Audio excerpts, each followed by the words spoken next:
Picture a quiet rural road stretching through the heart of Brazil's countryside, miles of red earth, scattered farms, and modest homes where families have built their lives for generations. This is the district of Aguao, about 15 miles outside Campo Grande, the capital of Mato Grosso do Sul, a place where everyone knows everyone, where trust isn't just given, it's expected. On July 18, 2017, that trust was shattered in the most brutal way imaginable. This is the story of Cristóvão and Fátima Silveira, a couple who dedicated their lives to public service and family, and the man they trusted with their property, their safety, and ultimately, their lives.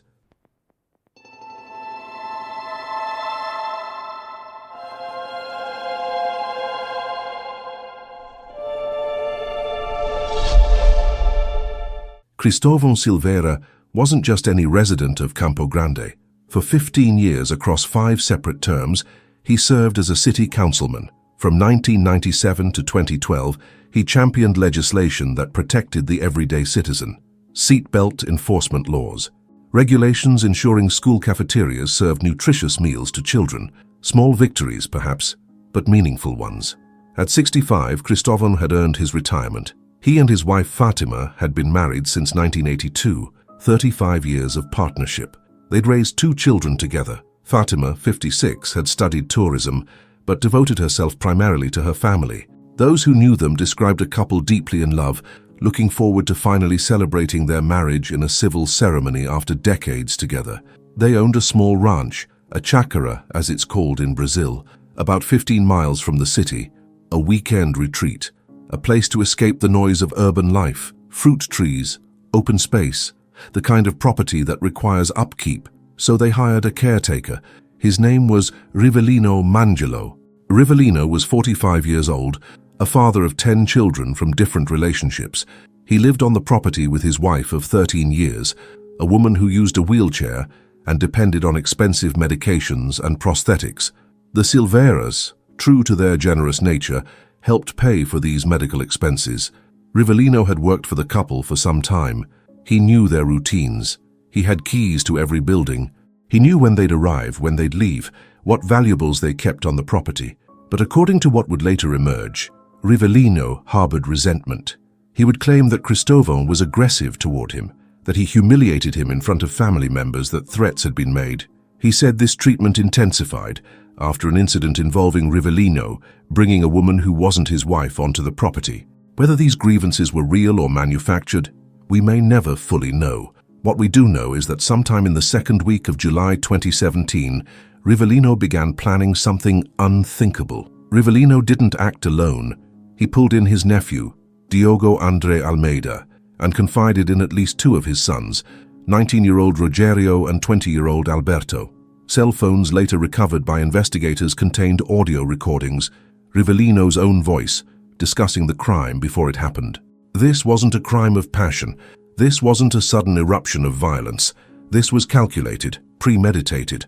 On July 18th, the Silveiras arrived at their property for what should have been an ordinary visit to their weekend retreat.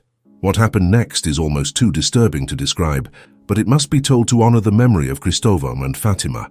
Hours after the couple arrived, a man appeared at a nearby bar, injured and frantic.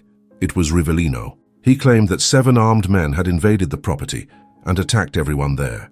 Police rushed to the scene. What they found bore no resemblance to Rivelino's story. In a storage building on the property, they discovered 2 bodies. Fátima had suffered a deep wound across her neck. Her body showed signs of having been set on fire, though the flames had been extinguished before completely consuming her remains. Only fragments of her undergarments remained. Cristóvão's condition was even more horrific. Multiple strikes from a machete had disfigured his face beyond recognition. Part of his scalp had been removed. His fingers had been severed. The level of violence suggested rage, or perhaps an attempt to prevent identification. This was no robbery gone wrong. This was something far darker. Investigators immediately focused on Rivelino's story. 7 armed invaders, in this quiet rural area, with no witnesses, no vehicles seen, nothing taken but a few personal items. When they examined Rivelino's cell phones, the truth began to emerge. The audio recordings revealed planning and discussion of the attack. Under questioning, Rivelino's story collapsed. He confessed, But his confession raised even more questions.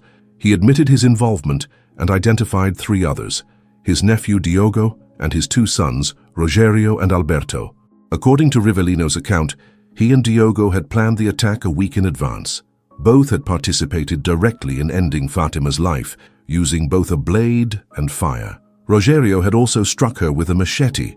Alberto, he claimed, only helped dispose of stolen property and didn't know about the plan beforehand. The motive Rivellino offered seemed almost insultingly inadequate for the brutality inflicted. He claimed revenge for disrespect and alleged threats from Cristóvão. But investigators noted something else: the items taken from the property. A pickup truck worth over $30,000, a television, a firearm, 2 cell phones, gold wedding bands, $1,200 in cash. This wasn't just about revenge. This was latrocinio, robbery resulting in death. As word spread about the confessions, Rivellino's accomplices scattered. Rogerio was arrested in the nearby town of Anastasio. Alberto was found at a farm with the stolen television in his possession. He claimed ignorance about the murders, saying he thought the TV had been acquired legitimately. But Diogo André Almeida, the nephew, wasn't going down without a fight.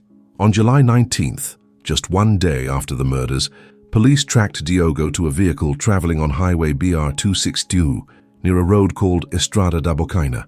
When officers attempted to stop him, Diogo opened fire. A chase ensued. Shots were exchanged. When the confrontation ended, Diogo lay dead.